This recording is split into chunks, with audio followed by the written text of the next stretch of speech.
cogido juntos. ¿Así va bien? Sí. ¿Así va bien? Sí.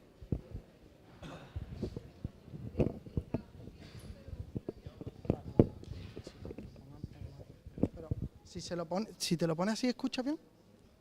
Regular, ¿no? Vale, así. Bueno, vamos a empezar con la última sesión de la tarde, la última sesión de este día.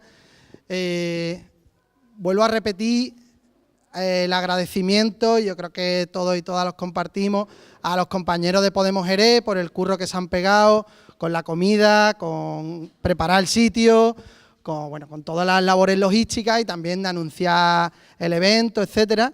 Y me piden encarecidamente que si alguien después se puede echar una manita en recoger, porque bueno, aquí que nos queda un rato todavía para recoger, pues si alguien puede echar 10 minutitos, bueno, 10 minutos que son, ¿vale? Para recoger. Y bueno, como este es la última charla del día, queríamos hacer una reflexión, y es que evidentemente está aquí un domingo todo el día, son las 6:30 de la tarde, pues con familias, teniendo que trabajar mañana, no es una cosa fácil y creemos que el hecho de estar aquí demuestra pues, que hay una militancia en la provincia de Cádiz que tiene ganas de hacer cosas, tiene ganas también de coger herramientas con las que cambiar el mundo y además sabemos que esas herramientas no se cogen individualmente, sino que se cogen siempre en colectivo, en compañía. Esa gran frase que dice, solo no puedo, pero con amigas sí, ¿no? Pues yo creo que eso lo tenemos claro en la provincia y este tipo de cosas, estos momentos son los que nos forman también como militantes.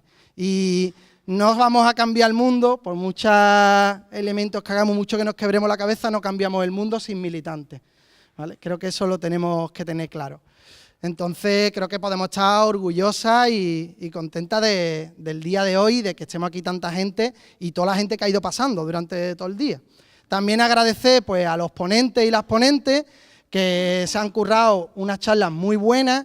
Algunas son compañeras de Podemos, pero también hay otras compañeras pues, de colectivos ecologistas, feministas, de gente que ha venido gente expertos en determinadas cosas, que son externas a la organización, y bueno, pues han venido aquí, evidentemente, pues voluntariamente, gratuitamente, todo el mundo, entonces bueno, también hay que destacarlo como algo positivo.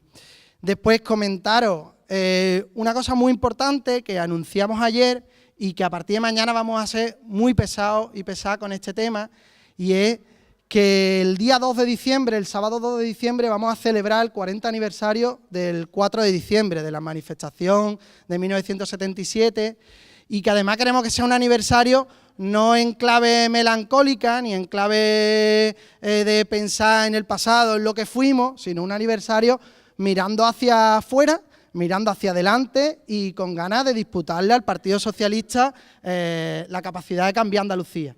Y eso se hace poniendo mucha carne en el asador. Entonces vamos a tener un acto político con otras organizaciones y movimientos sociales en Sevilla a las 12 de la mañana, el día 2 de diciembre, después pues de 12 a 2 más o menos, después pues habrá tiempo para la comida y a partir de las 4 habrá un festival, tributo a Carlos Cano, pero también con otros cantantes como Tomasito, la Banda Morisca, Raimundo Amador, etcétera, que será pues toda la tarde de ese sábado día 2. Vamos a poner autobuses, a partir de mañana saldrá un formulario en la web para que todo el mundo pueda inscribirse. Tenemos que marcárnoslo como prioridad política, esto no es un acto festivo, aunque es un acto festivo, pero para nosotros y nosotras tiene que ser un acto de empezar a preparar el largo camino electoral que nos queda por delante en el próximo año y medio y ver también cómo podemos, en un momento en el que Podemos nos quieren hacer cada vez más chiquititos y cada vez más aislados, nosotros tenemos que pensar en un Podemos grande, amplio, que mire hacia afuera y que conecte con un montón de gente que no está en Podemos y podría estarlo, o en Podemos o en sujetos de cambio que podamos articular. Y para eso tenemos que ser muy ambiciosos y en los círculos nos tenemos que tomar como prioridad política organizar y acudir el día 2 de diciembre a ese día, ¿vale? Ese día de celebración. Bueno, eso para que a partir de mañana vamos a sacar el formulario, va a haber pues, cartelería, panfletos, todo el material de difusión, redes sociales, etcétera, y que todo el mundo tenemos que poner un poquito arriba el hombro para ese día, ¿vale? Y después, pues bueno, paso a presentar la charla que tenemos. Os explico el sentido político que desde la comisión que hemos organizado el encuentro veíamos de darle a esta charla, y es que normalmente vemos cuando pensamos y reflexionamos y nos formamos, lo hacemos o en cosas muy parceladas, en pequeños, hablamos de determinadas cosas de feminismo, determinadas cosas de ecologismo, de cómo abordar las instituciones, de temas laborales, pero no lo abordamos en un plano más global, y después muchas veces nos es difícil imaginar cuál es nuestra propuesta de sociedad a medio y largo plazo. Tenemos una gran capacidad de reivindicar los problemas que hay, pero nos cuesta más imaginar cuál es nuestro proyecto, no final, pero por lo menos ese camino, ¿no? Y además estamos convencidos de que si no conseguimos proyectar y mostrar ese proyecto, no seremos creíbles, ¿vale? Entonces, evidentemente no vamos a solucionar todo eso con esta charla, ni con muchísimas charlas así, pero sí empezar por lo menos a sacar el debate sobre hacia dónde vamos y hacia dónde queremos ir. Bueno, pues a mi lado tengo a dos compañeros que ya los conocéis perfectamente: Noelia Vera, nuestra compañera diputada en el Congreso; Jesús Rodríguez, parlamentario andaluz, compañero también de aquí. Y bueno, como no hace falta presentación, paso a que ellos tomen la palabra, ¿vale? La idea es que ellos hagan una introducción cada uno y después abrimos un debate y finalmente hacemos una conclusión, ¿vale? Muchas gracias.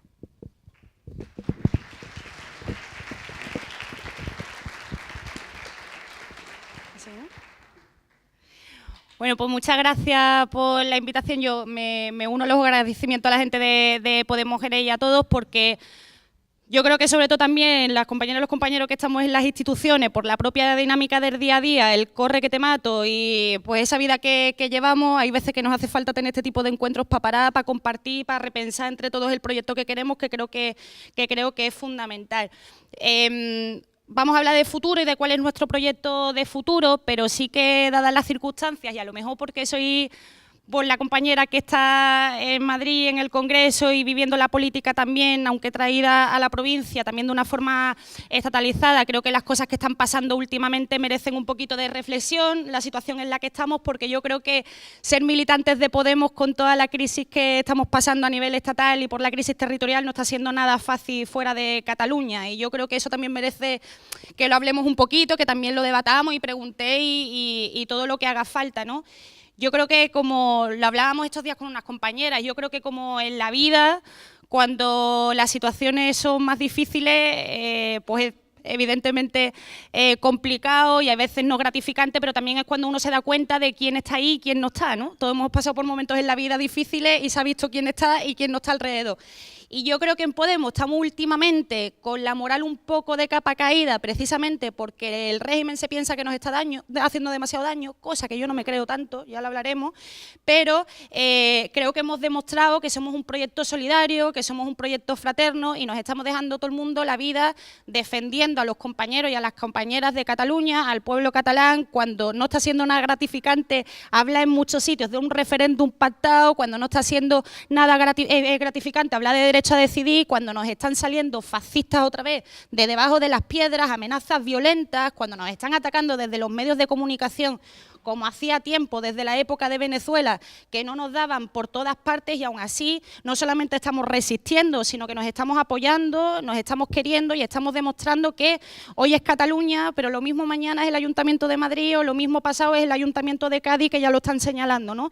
Y sabemos que los compañeros catalanes van a estar ahí, que los compañeros extremeños van a estar ahí, que los murcianos también y que nosotros vamos a estar con ellos. Yo creo que desde luego nos ha tocado el camino menos gratificante, más difícil, con más piedras por el camino, pero también el que nos consolida más como militancia, el que nos consolida como proyecto, y desde luego yo creo que más allá de que nos estén intentando bajar la moral, tenemos que, como decía José, hacer mucha piña, ponerle mucha fuerza, porque ya sabemos lo que dicen las encuestas, ya sabemos el resultado que pasa después, y yo creo que ni de coña es como nos lo están queriendo pintar. Así que yo os quería dar las gracias en nombre de todos, porque nos estamos recorriendo el país hablando de esto, porque creo que es fundamental, y me quito el sombrero porque creo que lo estamos haciendo muy bien y estamos demostrándose una militancia muy consolidada y muy fraterna. Yo creo que eso es importante decirlo. A nivel estatal, a nivel política nacional, ya sabéis que no se puede hablar de otra cosa que no sea Cataluña. Nos está costando mucho trabajo sacar otras propuestas y sacar adelante otros temas y poner la agenda a otros temas, porque no hay manera de hablar de otra cosa que no sea Cataluña. Creo que merece una reflexión. Yo creo que la posición que hemos tomado desde Podemos, desde Unidos Podemos, con las confluencias, con todos los que formamos el proyecto de cambio, desde los ayuntamientos, desde todos los parlamentos y desde el Estado, yo creo que estamos siendo bastante claros, aunque nos quieran posicionar donde nos quieran posicionar, diciendo que el proyecto independentista por la vía de la unilateralidad, que es lo que tenemos que dejar siempre claro, no ha sido una buena decisión, porque tampoco responde al sentir mayoritariamente del pueblo catalán, que es que quiere decidir. Lo dicen hasta los votantes de Ciudadanos, es que hasta los votantes de Ciudadanos dicen en su mayoría a nivel estatal que hay que hacer un referéndum. Cuando miramos las encuestas se nos ponen los pelos de punta.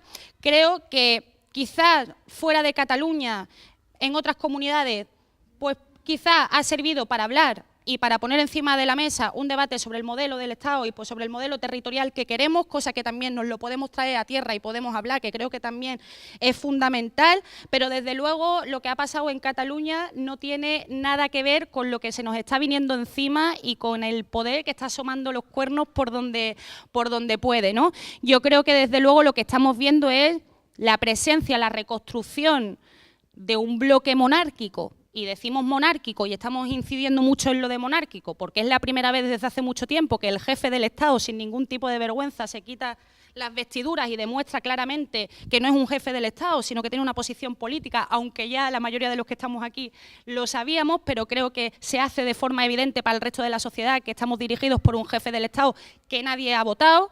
Está formado por un Partido Popular que, como estáis viendo, están haciendo que nazcan los fascistas de debajo de las piedras, que está, bueno, nos hablan de enaltecimiento de qué, ¿no? Y tenemos a un Partido Popular que está tomando la vía de la represión con la aplicación del 155, tenemos un Partido Socialista al que nos estamos enfrentando, que bien en Andalucía lo sabemos, pero quizás en otros sitios los compañeros y las compañeras quizás no tanto, ha demostrado ser un absoluto fraude, como ya sabíamos muchas veces, un Partido Socialista que es el mismo, esto se decía mucho desde Andalucía, pero que es verdad que durante un tiempo, cuando ese Pedro Sánchez resurgió de las cenizas, después de que todos los poderes mediáticos, empresariales, todas las élites le hundieran, ese Pedro Sánchez cabizbajo en una televisión diciendo que habían intentado presionarle, que había que trabajar por un modelo de plurinacionalidad, que había que echar a Mariano Rajoy, un programa electoral para las internas que parecía copiadito exactamente de nuestros programas electorales, ¿no?, a todos los niveles, y cuando de repente vemos que ha faltado 2 meses para que se quiten la careta, ¿no?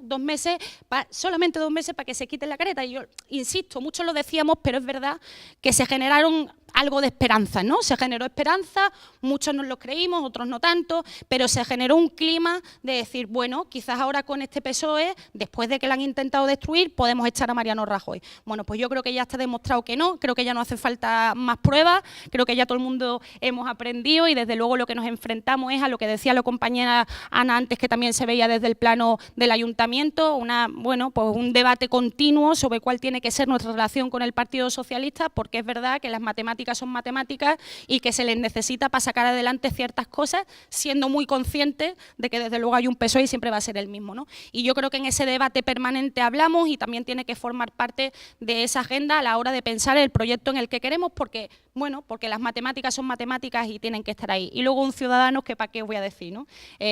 Un ciudadano que yo que sé, que parece que está padrinado por José María Aznar, ¿no?, y que está resurgiendo también ahí de las cenizas con un Albert Rivera cada vez desde luego más radical y en fin, ¿para qué adentrarnos, no?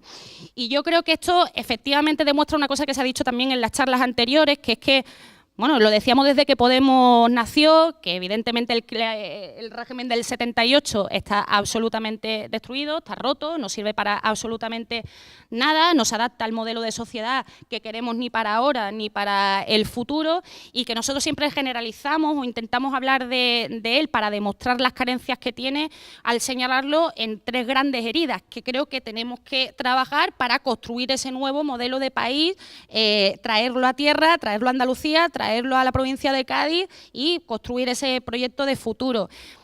La herida social, que lo decimos siempre y que yo creo que debe formar parte otra vez de toda nuestra esencia cuando miremos para adelante, ¿no? Yo creo que están intentando que dejemos todos los motivos por los que el 15 de mayo del 2011 salimos todos a la calle, están intentando que no se hable de eso, ¿no? Estamos viendo como hay una brecha social cada vez mayor, como el empobrecimiento de las clases medias y populares cada vez es mayor, como el número de ricos cada vez es mayor y como cada vez se están destruyendo, se están privatizando más nuestros derechos sociales. No podemos perder la fuerza a la hora de recuperar esa posición y de recuperar esas luchas, porque mientras eso está pasando, lo de Cataluña está pasando, están violándonos todo lo demás, ¿no? Estamos viendo como ya incluso el presidente del gobierno se ha demostrado que ha cobrado en B.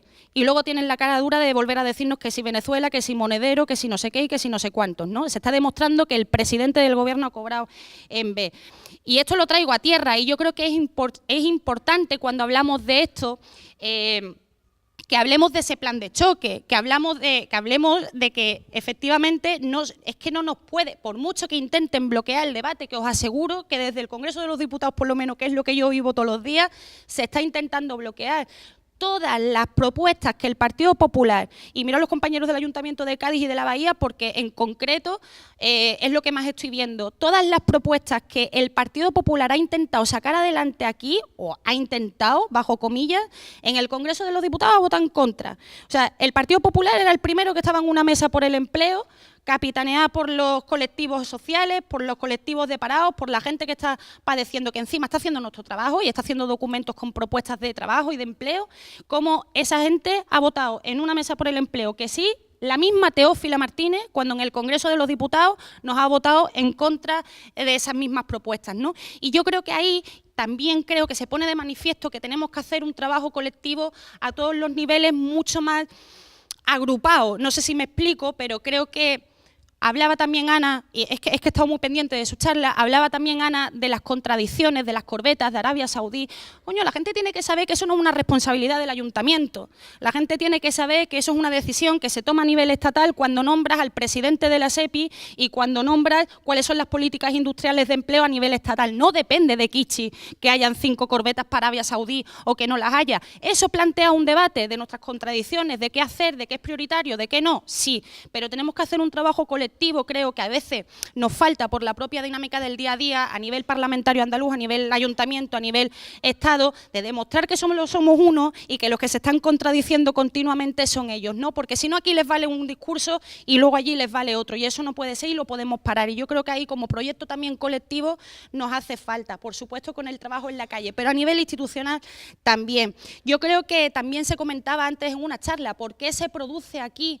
¿Por qué se produce aquí? ¿Por qué tenemos el puerto más grande de Europa en el campo de Gibraltar? Más importante, que genera más mercancía, que genera más empleo y está todo gestionado por Madrid. Eso no, es que no puede ser, pero es que está pasando. Pasa también con las producciones del propio campo, pasa con la producción de algodón, pasa con todas las materias primas que nosotros generamos que se están gestionando desde Madrid. Y eso tenemos que hacerlo y tenemos que denunciarlo, yo creo, que a todos los niveles en una forma mucho más cohesionada. Y creo que tenemos que también trabajar en esta brecha social y creo que hay que hacerlo de una manera mucho más, mira que lo estamos haciendo, pero más todavía. Tenemos que reivindicar las políticas de igualdad y tenemos que denunciar el machismo. Lo que está pasando dentro de las instituciones en cuanto al machismo es una cosa que a mí me pone los pelos de punta. Yo no me he sentido tan maltratada por ser mujer y por ser joven en los días de mi vida. Y encima ya andaluza, ya para qué os voy a contar, ¿no? O sea, eso de la propia gente que te está sacando adelante un pacto contra la violencia machista, rasgándose las vestiduras y diciendo, no, estamos todos, cuando dejan todas las violencias machistas fuera, nada más que meten a una, cuando no dan un duro para políticas de igualdad. Todo eso lo tenemos que denunciar a todos los niveles, porque luego es la compañera del ayuntamiento la que se come una situación que no puede resolver. La ley Montoro, exactamente igual. Es que hay que hacerlo a todos los niveles, porque todo lo que no podéis hacer, todo lo que no se puede hacer a nivel institucional, viene de arriba, coño, viene de arriba. Y eso hay que trabajarlo también de una forma mucho más cohesionada. Pero creo que ya también estamos logrando muchas cosas y en ese sentido creo que, desde luego, cuando pensamos en Podemos en un futuro, tenemos que pensar en eso, que es lo que a nosotros nos hace fuertes y es por lo que estamos aquí, ¿no? La segunda pata de la crisis del régimen del 78, que también tiene que formar parte de nuestro modelo. Joder, ya, Pues voy a resumir porque me vengo arriba. La siguiente tiene que ver con, me salto todo, con la crisis institucional.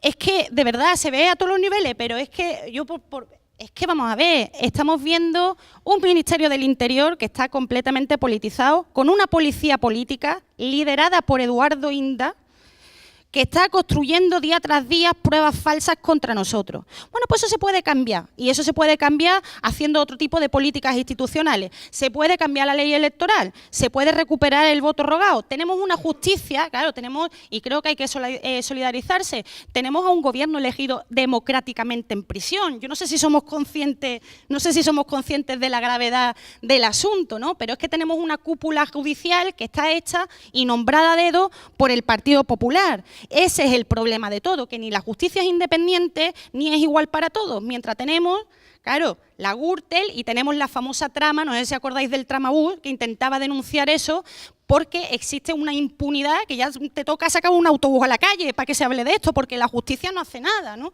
Y tenemos evidentemente una relación entre las cúpulas de las instituciones, las cúpulas de las élites económicas y las mediáticas, que están todas construidas, incluso meto las de la Iglesia, incluso meto las de la monarquía, que están todas construidas para que evidentemente se mantengan los privilegios aquí de unos cuantitos, mientras que nosotros nos seguimos comiendo todo lo malo, ¿no? Y creo que nuestro proyecto tiene que hacer un trabajo muy grande en ese sentido, porque desde luego, si no, nos lo cerrarán, esta crisis, nos la cerrarán por arriba y no por abajo, que es lo que tenemos que impedir, ¿no? Porque hay una grieta y creo que tenemos que estar ahí. Y la tercera, y ya creo que con esto voy a tener que acabar, la crisis territorial, y creo que eso también es importante cuando hablamos de ella, por lo que decía al principio, porque hoy es Cataluña y mañana es donde gobernemos. ¿Por qué? Porque esto viene pasando desde José María Aznar. Yo no sé si os acordáis cuando Aznar decía que había que quitar a los sin techos de la calle.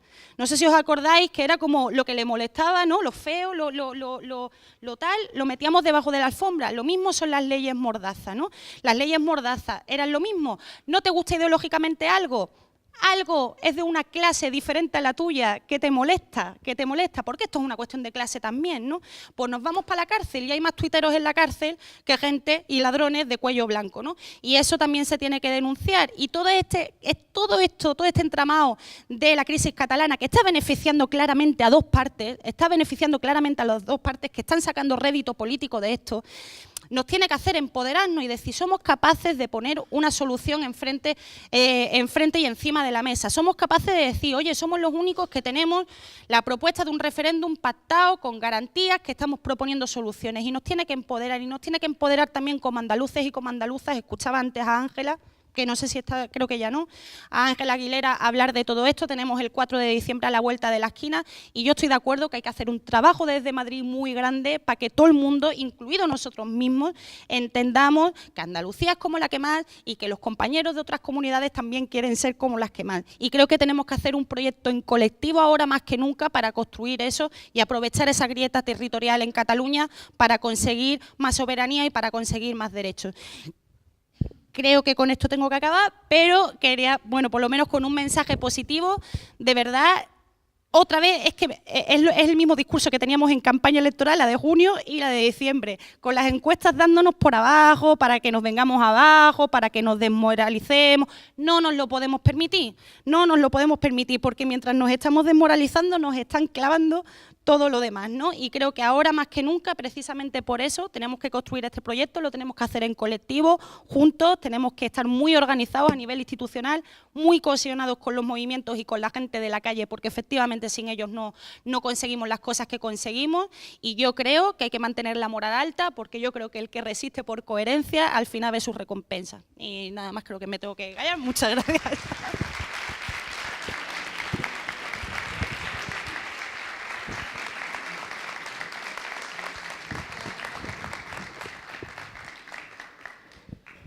Vale, pues ¿sí? Pues me pedía José Ignacio cuando contactó conmigo que bueno, pues que explicara cuál sería nuestro proyecto de sociedad futura, ¿no? Bueno, pues yo creo que es algo que se antoja como muy difícil. Pero yo voy a intentar dar algunas claves. Creo que en ese debate programático de sociedad hay algunas cosas que yo no voy a tocar, pero que se pueden tocar en el debate, no tengo problema con eso. Creo que hay elementos sobre el papel del Estado, el papel de la violencia, no lo voy a tocar, pero bueno, me parece un debate legítimo. No he visto a ninguna oligarquía ni fracción burguesa a nivel mundial que se haya dejado arrebatar los privilegios por las buenas, ni por convencimiento. Y creo que, bueno, pues forma parte de un debate de las hipótesis estratégicas para cambiar el mundo, pero yo no lo voy a tocar y no me voy a meter en algo que ha salido, que es el tema de la cuestión nacional, porque creo que eso debería, bueno, forma parte casi de un debate específico en nuestro país de cómo articular un bloque histórico, un bloque del cambio que, bueno, pues que contemple un rediseño de país que rompa con la herencia de imposición del nacionalismo español y que genere una idea de acuerdo por abajo entre pueblos que, bueno, pues pudieran, si quisieran, sin obligaciones, un país distinto constituido a partir de, pues, de la fraternidad, que, bueno, que es una palabra que se puede usar para esto. A mí hablar de una sociedad futura me sirve fundamentalmente para una cosa, y es que no tenemos horizonte regulador. Es decir, que en general, pues nosotros peleamos por cosas que parece que son justas en el día a día, pero no tenemos una brújula. Es decir, el canal o el caudal de esfuerzos y de energías que gastamos diariamente deberíamos conducirlo y debería coherentemente conducirnos a algún tipo de propuesta en positivo. No nos gusta esta sociedad, ¿cuál es la que queremos? Y no tenemos esa brújula. Y creo que eso es importantísimo, porque si no, al final acabaremos perdiéndonos. Si no tenemos una propuesta de sociedad alternativa, en algún momento de la batalla nos perderemos y los esfuerzos irán a otro sitio. Yo creo que el tener eso nos permite, ya digo, una brújula, un horizonte que regula nuestra cotidianidad. Ya estemos en gobierno, ya estemos en los movimientos sociales, ya estemos en las oposiciones. Bueno, hay algo que nos conduce a un mañana que tiene algún tipo de coordenada en la geografía política, ¿no? Yo creo que eso para mí se sigue llamando a día de hoy, y lo digo como Jesús Rodríguez, socialismo, que es una palabra maldita, manoseada por la historia porque los ensayos de sociedades alternativas al capitalismo, la Unión Soviética y compañía, acabaron en una deformación burocrática, antidemocrática, antiecológica, que nada tenía que ver con la liberación de raza, de nación y de género, acabaron en aberraciones, pero bueno, pues el ensayo originario valía la pena intentarlo, porque conducía a la idea de que para llegar a una sociedad igualitaria había que ir a las raíces de los problemas, de lo que producen las desigualdades. No estamos, o yo al menos no estoy, por compensar desigualdades, por construir un capitalismo de rostro humano, un capitalismo que además va destruyendo las bases mismas de la vida, va socavando los cimientos de la propia naturaleza. Tampoco el socialismo suena mucho cuando la otra utilización de la palabra tiene que ver con los partidos socialistas o socialdemócratas, bueno, pues que nos han llevado hacia donde nos han llevado, conciliando con las élites económicas y políticas en todos los países, con lo cual yo creo que es una palabra maldita. No tenemos en los últimos 25 años ninguna experiencia alternativa que no haya sido fallida, que haya puesto un modelo de sociedad alternativo relevante, y creo que eso es lo que más nos trastoca, es decir, la ausencia de alternativas prácticas. Cuando alguien discute contigo te va a acabar dando la razón, pero te pregunta ¿y cuál es la alternativa? Y hace 25 años que no tenemos ninguna alternativa que darle a nadie.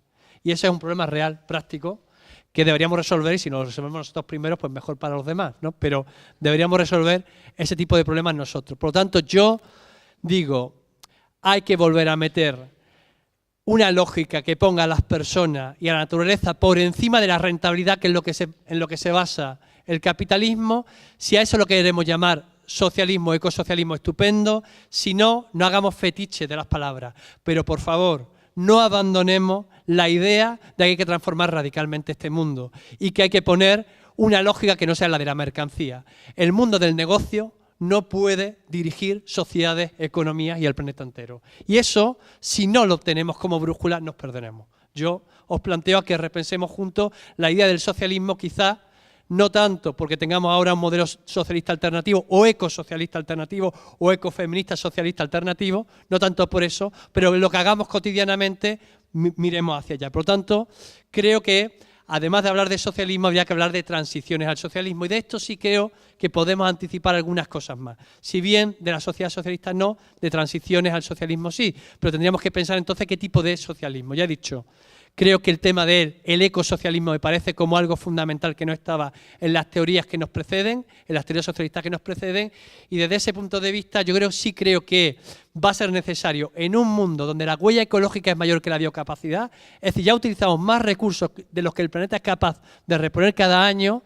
Yo creo que hablar del socialismo como un mundo de abundancia es un error.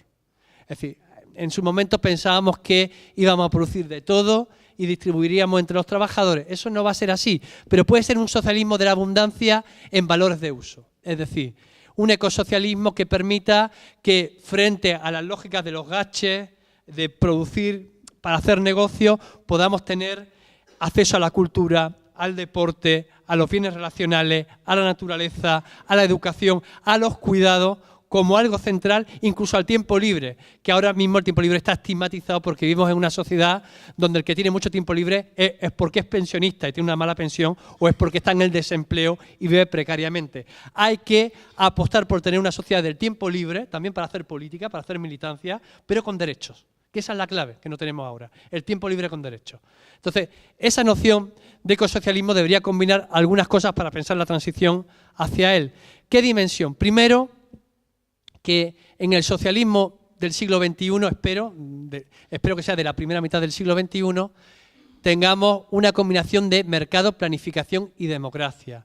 No va a haber socialismo donde todos los bienes sean estatales, las soluciones estatistas no van a ser las claves. Yo no creo en un Podemos que piense que hay que nacionalizarlo todo, sino que habrá que combinar planificación, democracia y mercado, sabiendo que los tres elementos tienen límites. Es decir, que la planificación tiene límites, tiene límites para ajustar en tiempo los apetitos de la gente, tiene límites para ajustar la calidad, tiene límites para medir la producción. Os pongo un ejemplo. Más allá de que la Unión Soviética y en sus países satélites la planificación fuera totalmente burocrática y fuera despótica por parte de una minoría privilegiada, había cosas que eran... Os voy a poner un solo ejemplo para no detenerme mucho. Si queréis después os pongo más ejemplos. Pero había cosas que eran surrealistas. Por ejemplo, en Bulgaria durante mucho tiempo se producía repuestos para un tipo de coche que hace tiempo que el coche ya no existía. Porque había incentivos a los directivos de la fábrica para que producieran más y más y más. Daba igual si eso tenía un uso social determinado. La planificación también tiene problemas. El mercado también. No es verdad que lo más rentable desde el punto de vista privado sea lo más rentable socialmente.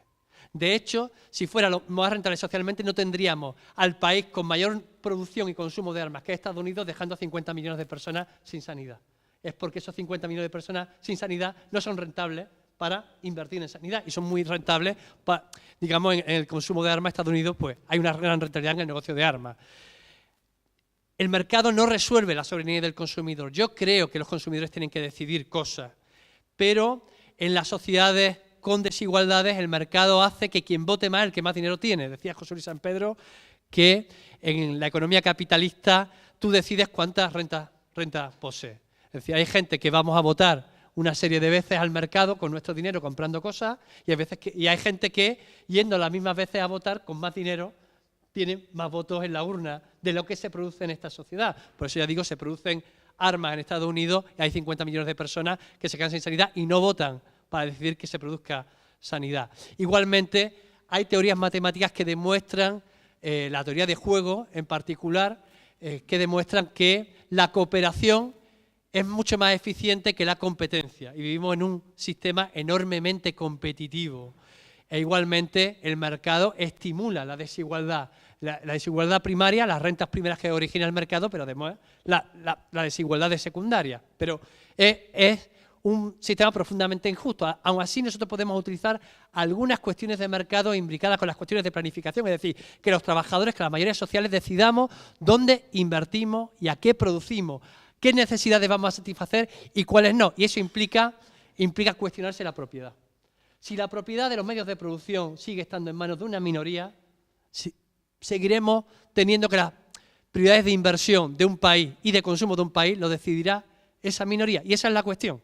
Es decir, la cuestión es distribuir un poquito mejor la renta para los retos que tiene la humanidad en el futuro, que es cómo nos reconciliamos igualitariamente entre nosotros con la naturaleza, hay que ir a las raíces del sistema y en particular a la propiedad de los medios de producción que hace que, bueno, que tengamos una huella ecológica superior que la biocapacidad, pero que además las desigualdades sean mayores que nunca en la historia de la humanidad.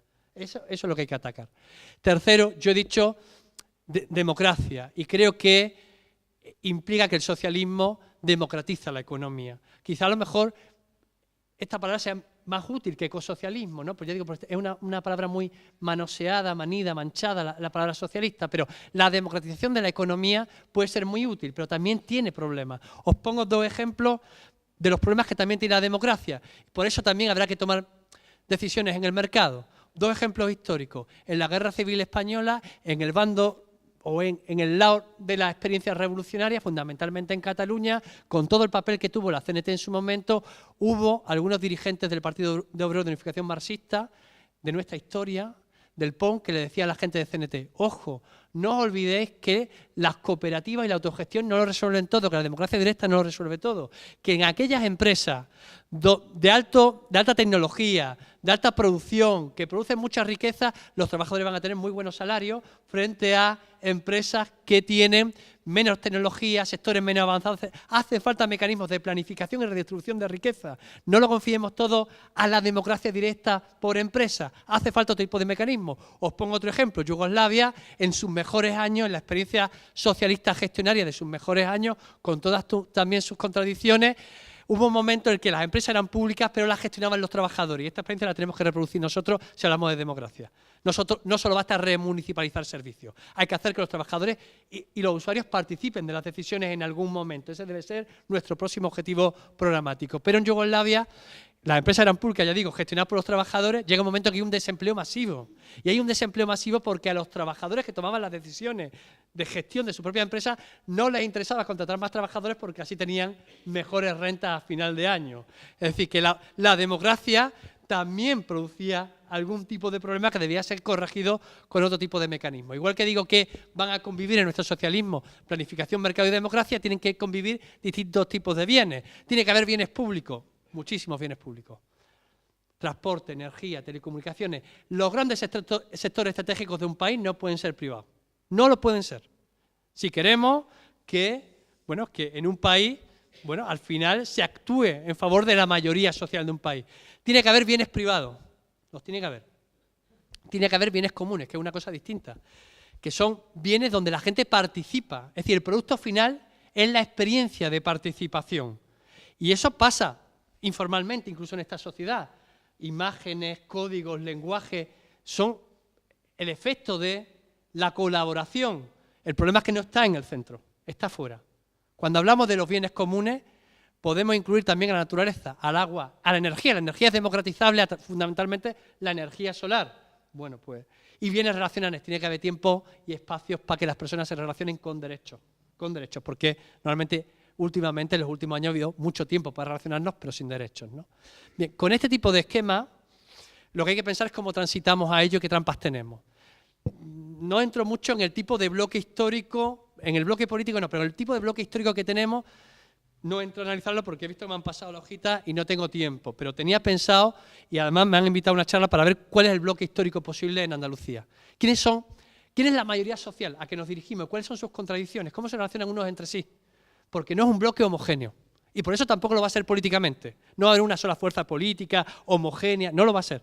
Va a ser un bloque muy plural, donde va a haber una vieja generación desengañada de los viejos partidos, que es conservadora en un aspecto y radical en otro, una nueva juventud que vota masivamente por el cambio, que no tiene afección a los nuevos partidos, pero que no se compromete, que está frustrada porque el ascensor de la promoción social no varía, trabajadores muy radicalizados, muy precarios en el aspecto social, pero muy conservadores en el tema de género y en el tema ambiental, ecologistas y clases medias muy radicales en el tema ambiental, pero muy conservadores en el tema social, que se asustan a la primera de cambio. Ese va a ser el bloque histórico y ese hay que torearlo con una propuesta. Tenía una parte preparada sobre esto, no entro en eso, pero si acaso en la discusión lo podemos desarrollar. Entonces, la última parte, que es cómo pensar una transición y qué tiene que pensar un gobierno, si llegáramos a gobernar, cómo pensar una transición al socialismo, ¿no? Lo primero que tiene que hacer un gobierno si quiere transitar hacia una sociedad nueva es pensar todos los ataques. Es Es decir, yo creo que cuando nosotros hablamos de proyectos de país es que todos los modelos de transición a una sociedad nueva son distintos en función del país, de las características de su bloque histórico, de las características de su modelo productivo y de las características de los que tienen enfrente. ¿Cómo van a venir? Y anticipar los ataques de los que vienen enfrente. Entonces, en ese sentido, yo lo primero que haría sería gastarme mogollón de millones de euros en sanidad, en educación infantil, en el cuidado de la naturaleza, en cuidado de los animales. Por cierto, eso debería formar parte de alguna discusión en serio alguna vez de esta organización y de otras organizaciones. ¿Por qué? Porque la cultura, la identidad, la subjetividad no solo se genera por fuera de los aparatos productivos. En la producción, los trabajadores generan mucha cultura e identidad. ¿No os acordáis de las mareas? Cómo la gente salía a defender los trabajadores, su identidad de profesor. Eso es importante tenerlo. Igual que algunas veces chocamos con trabajadores que producen energía nuclear. Y pensamos que deberían estar de nuestra parte al principio porque son trabajadores. No, pero es que ahí se genera una identidad y una subjetividad produciendo. Entonces es importante que al principio cambiemos el modelo productivo radicalmente. ¿Para eso qué haría falta? Una importante reforma fiscal, pensar qué hacemos con la deuda pública y pensar qué hacemos con el ahorro del país. Eso te mete rápidamente en una guerra con los de arriba. No van a tolerar reforma fiscal, no van a tolerar que toques el sistema financiero, va a haber evasión de impuestos, evasión fiscal, evasión de inversiones rápido, con lo cual tienes que tocar los siguientes palos rápidamente. En una transición al socialismo lo importante no es nacionalizar rápidamente nada. Lo importante es controlar el comercio exterior y controlar la banca. Los capitales no se van en maletines con dinero por la frontera. Hay una entrevista muy interesante a Claudio Cag, que le hubiera venido muy bien a Alexis Tsipras, con tiempo, pensando estas cosas, sobre Venezuela, y él decía, lo importante no era nacionalizar el acero, lo importante es controlar la banca, era lo importante, controlar el ahorro y que no se fuera ni un euro hacia afuera. Eso era importantísimo, y esta es la segunda cosa que yo os propongo. Tercera cosa, invertir en soberanía alimentaria. Cualquier país que intenta un proyecto de cambio normalmente viene a ser asfixiado internacionalmente en los artículos más primarios. ¿Por qué? Porque sabe que hay sectores que todavía no están soldados al bloque del cambio, que no han hecho una experiencia, que no están enormemente politizados, que están indignados y están contigo ahora, pero se pueden ir, y cuando empieza a ver ese tipo de cosas, se van, se alejan de ti políticamente, aparece el miedo.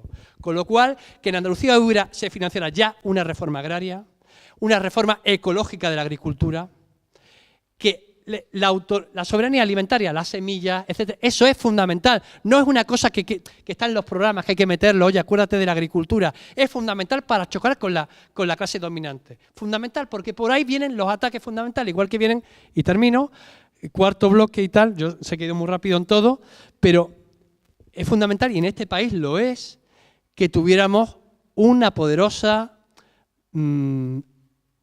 infraestructura ferroviaria propia. Otro de los ataques que normalmente vienen a un proyecto del cambio vienen por el lado del transporte. Entonces, con el modelo actual de AVE más autopistas somos vulnerables. No solo somos ineficientes y no vamos a pelear contra el cambio climático, que es lo que yo quería decir antes, con invertir grandes cantidades rápidamente, en que mucha población trabaje ya en lo que tú tienes que diseñar o dibujar de sociedad futura. Que haya ya dibujitos de esa sociedad, ¿no?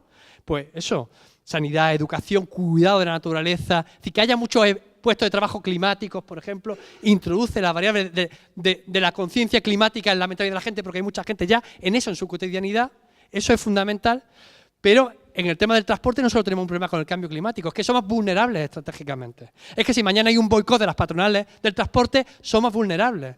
Entonces, si hay un sistema de transporte que es socialmente y ambientalmente sostenible y genera autonomía, es el ferrocarril. Ya tendríamos que estar nosotros defendiendo en cada sitio el ferrocarril, la articulación de nuevo ferroviaria, que es la más sostenible y es la que nos permite en un momento determinado sostener un proyecto de cambio. Son pinceladas que tú me pedías de sociedad futura, ¿no? Bueno, para debatir.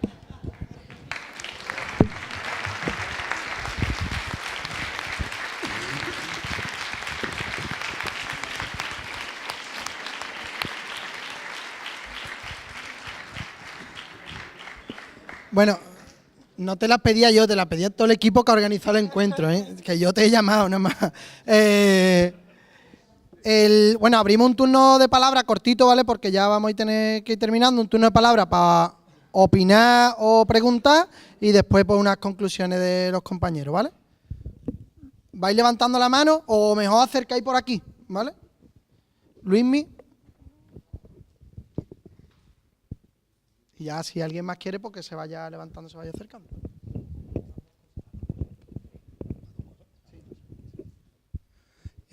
Yo una reflexión de unas jornadas que hemos tenido en Canarias y alguna en torno al agua, a los vertidos y a la depuración, sobre todo al ciclo integral del agua en definitiva.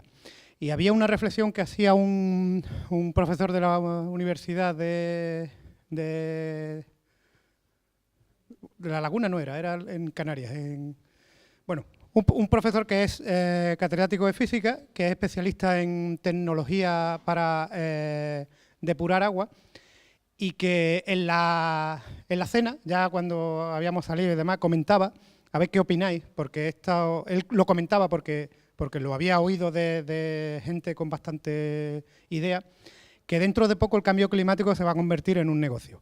Y lo van a convertir en un negocio hasta tal punto de que son capaces de sacar lo que se llaman los bonos de CO2 para que coticen en bolsa.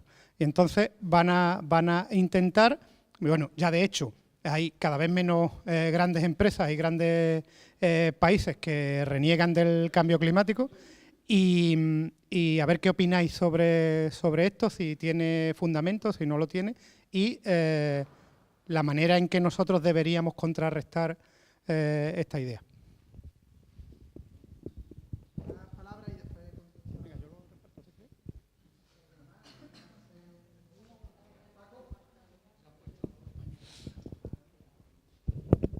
Bueno, yo de alguna manera estoy prácticamente al 100% de acuerdo con Rodríguez y creo que los enemigos, ahora tenemos enemigos que, como decían, nos salen debajo de las piedras, pero es que si ese proceso del que ha hablado él lo logramos poner en marcha, nos van a salir de cada esquina un contingente de enemigos para intentar de hacer imposible cualquier tema de cambio profundo que se vaya a producir. ¿Qué quiere decir esto? Que tenemos que ser conscientes de todo eso, estar lo mejor armados políticamente, informados totalmente, porque si se da el caso, ya digo, los enemigos, lo de Venezuela y todo esto, se nos va a quedar pequeño, ¿eh? Y fundamentalmente porque estamos en un mundo globalizado como es ahora mismo Europa, que Europa va a ser los primeros, la jerarquía dominante en Europa, van a ser los principales enemigos que vamos a tener para cualquier cambio profundo en el país. Por tanto, no hagamos como lo de Cataluña, que declara la independencia y al otro día se quitan del medio, ¿eh? Eso no puede ser.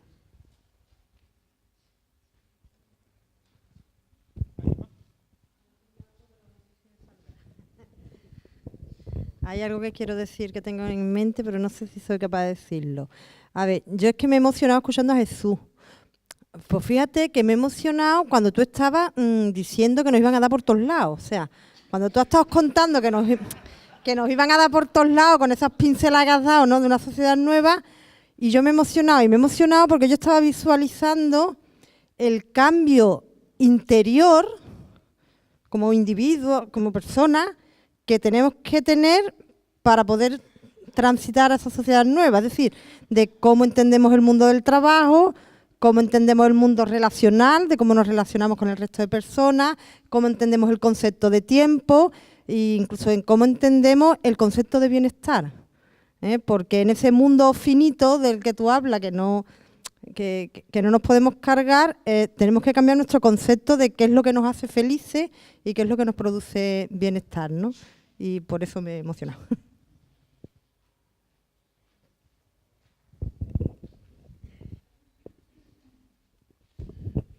Yo creo que va a entrar en juego en todo este proceso de cambio un factor que nunca ha entrado en juego y que va a ser determinante, y cómo va a ser el cambio del clima. el cambio del clima va a trastocar todo el sistema económico, todo el sistema social. Es un proceso, digamos, lento para nuestra generación, pero que va a ocurrir.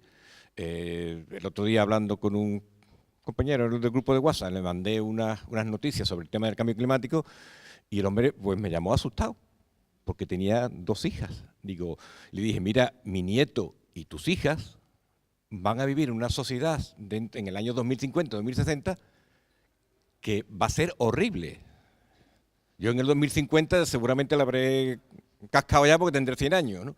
Pero esas criaturas van a tener una sociedad que poco se va a parecer en esto. Entonces, todo eso va a trastocar todo el sistema. ¿En qué medida? Pues yo la verdad es que trato de verlo, pero no lo veo, ¿no? Se producirá grandes desastres. De hecho, actualmente, hoy en día, ya hay emigrantes ambientales. No solamente emigrantes de guerra, emigrantes económicos, emigrantes ambientales. Pero esto es unanimidad. Va a haber millones de personas. Entonces, todo eso se va a trastocar, ¿no? Pero claro, no nos podemos quedarnos quietos y decir, bueno, como va a cambiar, ya veremos, reaccionamos, ¿no? Lo que sí tenemos que prever es que no cometer el error que se ha cometido en Cataluña, de decir, no teníamos previsto la reacción del otro. Es para decir, mira, eres un pardillo, que yo lo digamos nosotros, no estamos metidos en alta política, pero tú, que estás en primera línea, no me digas eso porque la has cagado y mira, mejor que te vayas, ni te presente. Mejor que te vayas ni que ni te presente, ¿no? Entonces, ese cambio, si en el caso hipotético que pudiéramos hacerlo bruscamente, sería nefasto porque no tenemos ningún arma en nuestra mano que pudiéramos tener para utilizarla. No ha puesto el ejemplo de las comunicaciones, pero Telefónica, por ejemplo, si mañana la nacionalizamos y al capital no le interesa, se crean las comunicaciones, porque Telefónica depende casi al 100% de la tecnología extranjera. No tiene, lo digo porque está trabajando en ella, no tiene tecnología nacional que pueda dar servicio a las comunicaciones. Sencillamente le dejan de suministrar la maquinaria y el software y todo esto y se acaban las comunicaciones en España. Así de sencillo, ¿no? Entonces, todo este cambio irá siendo un proceso gradual y tiene que ir acompañado de una concienciación de la gente. La gente normalmente ni se mete en política, ni entiende política, ni quiere saber nada, pero tiene una visión un poquito más de lo que le ocurre, ¿no? Hay que tener en cuenta, y en el caso concreto de Andalucía, que nos enfrentamos a 2 enemigos muy poderosos. 2 enemigos que están en cualquier pueblo de Andalucía, que son el PSOE y la Iglesia. Y que con eso tenemos que contarlo. Tenemos que contarlo. ¿Cómo? Pues no lo sabemos. Ya la gente parece que está dando cuenta que la Semana Santa no la prohibimos. Ya parece que se están dando cuenta, ¿no? Pero eso está ahí. Entonces tenemos que llegar a ese mundo rural, un mundo muy conservador, que es muy difícil de mover. Nosotros estamos fomentando la marea de pensionistas jubilados, que es un colectivo que es muy difícil de tratar, porque son muy conservadores en las costumbres, no tienen tiempo, y eso es una realidad. Tú no puedes llegar a una mesa en un pueblo, montar una mesa y decir, mira, somos jubilados y queremos que nos unáis todos. No, tiene que ir haciendo un proceso, ¿no?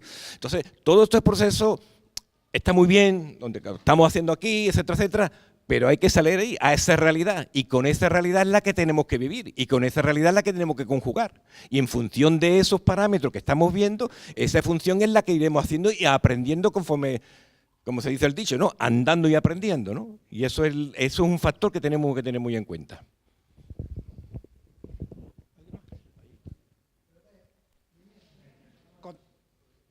¿Contestamos o damos otra vez?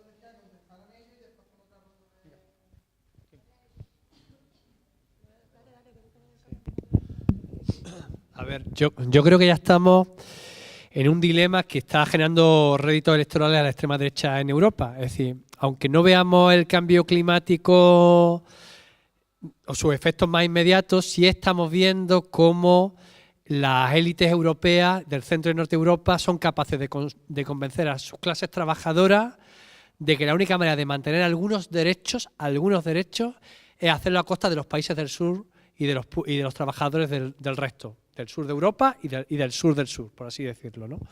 Con lo cual, para mí, el dilema más importante es que, frente a la crisis climática y al shock que va a haber en recursos, se va a plantear el dilema de o ecosocialismo, es decir, o una democratización de los recursos, y eso significa que algunos tienen que perder privilegios, o el ecofascismo, que no es fascistas vestidos de verdes, que es lo que está pasando en el centro y norte de Europa, es ecofascismo. Es el egoísmo de una cierta élite que es capaz de generar un movimiento de masa.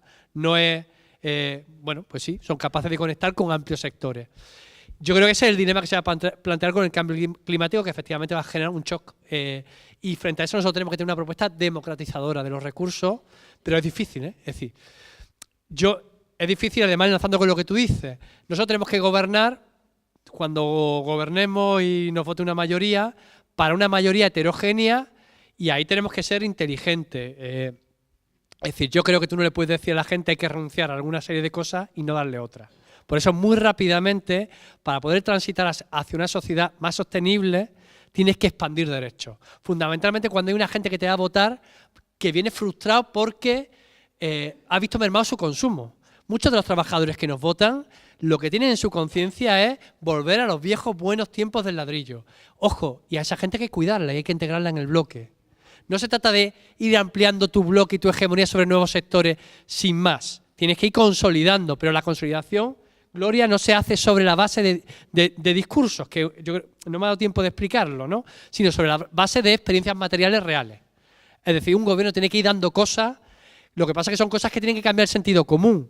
Es decir, tienen que establecer una cotidianidad distinta.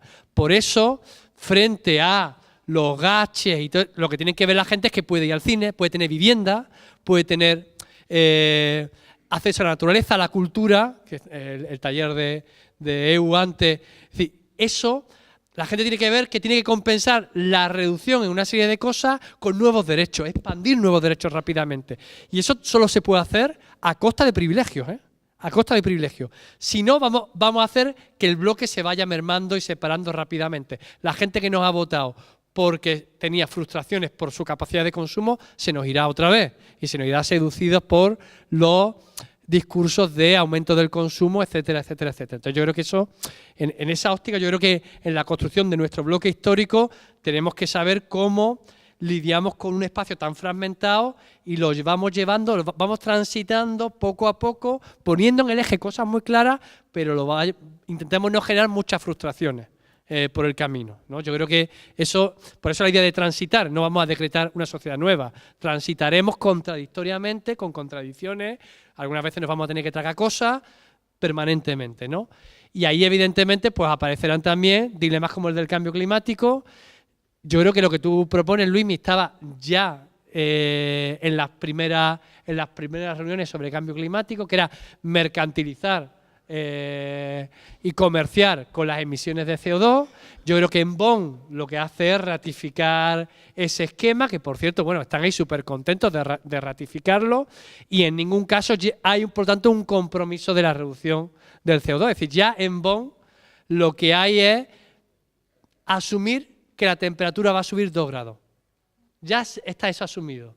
Entonces, digamos, con el tema de la mercantilización, lo único que están viendo es redistribuyendo quién contamina más, quién contamina menos. Eso es lo que tú querías decirme, ¿no? Claro, claro. Es que el que compra CO2, el que compra emisiones de CO2 va a poder, porque lo permiten los mercados financieros, comercializar con cualquier cosa. Igual que hay mercados a futuro sobre alimentos que después nadie consume esos alimentos, nadie va a tener que utilizar ese CO2. Os pongo un ejemplo ahí fuera. En las bolsas de Chicago y de Kansas City se compran toneladas de cosecha de todo lo que os podáis imaginar. Se compran para especular con ella, es decir, yo la compré a un precio para ver si dentro de un tiempo la puedo comprar o vender más cara. La cosecha acaba en el mar. Lo cual, igual va a pasar con las emisiones de CO2. Lo importante son títulos con los que tú puedes apostar en bolsa. Eso es lo importante, ¿vale? Entonces, No, lo importante no es los sumideros de CO2 ni nada, sino nuevos títulos que te permiten a un capital que está inactivo después de la crisis, los capitales no saben dónde meterse porque no se rentabilizan, de ahí también la burbuja turística que se viene, ojo, estemos atentos, porque son capitales que no están rentables y mediante fondos de inversión pueden pedir al Banco Central Europeo al 0%, a nada, reúnes millones y compras barrios enteros. Barrios en Barcelona, bueno, ya está pasando, no es que me esté inventando, ya está pasando, ya está aquí. Pues igual va a pasar con el CO2, el CO2 me da igual, pero sé que es un negocio apostar al CO2, que es distinto.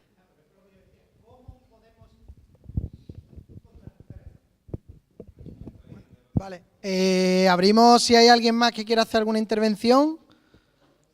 Vale, si no, pues sí.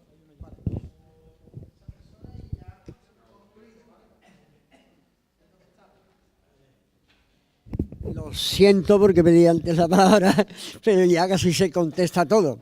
Simplemente que estoy muy contento, sobre todo en una conclusión de lo transitorio del socialismo y a veces las malas contestaciones nuestras o recurso para contestar a todos esos socialismo, entre comillas, que fracasaron y nos lo refriegan por la cara, por esto, por lo otro. Entonces, toda la explicación sobre el ecosocialismo, nos aclaran un poquito que sí, que tenemos una perspectiva como hace mucho tiempo y ahora más clara en estos momentos, que es que seguimos en una transición y vamos para adelante. Eso es lo más importante que cojo porque la mayoría se ha respondido. Gracias. Bueno, que sí tiene que ver con el tema, claro que sí.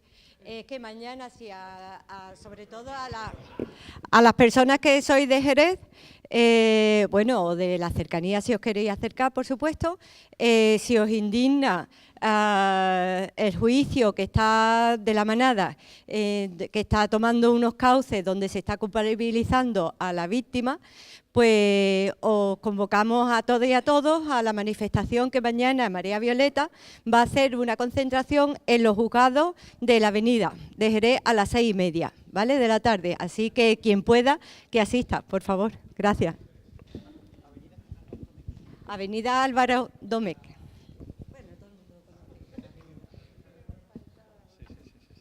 Bueno, no sé si vosotros queréis dar una conclusión. Vale. Bueno, pues nada, pues cerramos aquí. Vale. Una cosita nada más con lo del cambio climático, una cosita nada más. Además, en la misma línea que apuntaba Jesús, pero yo creo que es importante señalarlo. Esto es un trabajo muy invisibilizado porque casi no sale, pero es que creo que es muy necesario y estamos además dando una batalla que te muere en Bruselas, en Ginebra y en todos los niveles para llevar a cabo un tratado vinculante que sancione a las empresas multinacionales que violen los derechos humanos medioambientales en los países del sur. Yo creo que eso es fundamental decirlo porque es algo que no se trabaja. Yo creo que hay que hacer mucha pedagogía con eso, pero si nuestras empresas se van a ir a Latinoamérica a explotar recursos, pues digo yo que lo mismo si violan los derechos medioambientales tendrán que pagar una multa o ya veremos cómo, ¿no? Se está peleando a todos los niveles. No se está hablando mucho de eso, de hecho sería muy interesante poder montar algo al respecto porque es una batalla que estamos dando liderados por la gente de Ecuador y se está dando a nivel internacional, cada vez tenemos más países a favor de ello y que yo creo que sería central trabajar nada más que como un apuntico. Y como apuntico también por lo que decía Jesús, como un ejemplo más, pues si estábamos hablando de que no queremos construir carpetas para Arabia Saudí porque violan los derechos humanos, pues tendremos que dar una alternativa, quizás tenga que ver con lo medioambiental y quizás tenga que ver con, bueno, hacer un nuevo modelo productivo y poner a nuestros astilleros y a nuestra gente que tiene un capital humano, una capacitación inmensa a fabricar energías renovables, materiales para las energías renovables. O sea, yo creo que el factor dar derechos por otro lado para compensar y generar empleo está ahí y lo tenemos y lo estamos trabajando. Yo creo que esa desde luego tiene que ser la línea y además estamos construyendo, que me hace ilusión decirlo, una ley por el cambio climático. Estamos trabajando a nivel brutal, con una coordinación enorme con sociedad civil a todos los niveles, desde gente especializada en Hacienda, desde gente especializada en empleo, desde gente especializada en educación, en sanidad, para que sea una ley absolutamente transversal, que se toque desde todos los puntos y efectivamente efectivamente, respondiendo a lo que decía Jesús, al ser tan transversal y desde luego tan variopinta la gente con la que vamos a tener que tratar esto, se haga ya desde el principio, atajado desde esa construcción de la ley. Si queréis más información la tengo, o sea que quien esté interesado pues se la puedo facilitar, ¿vale?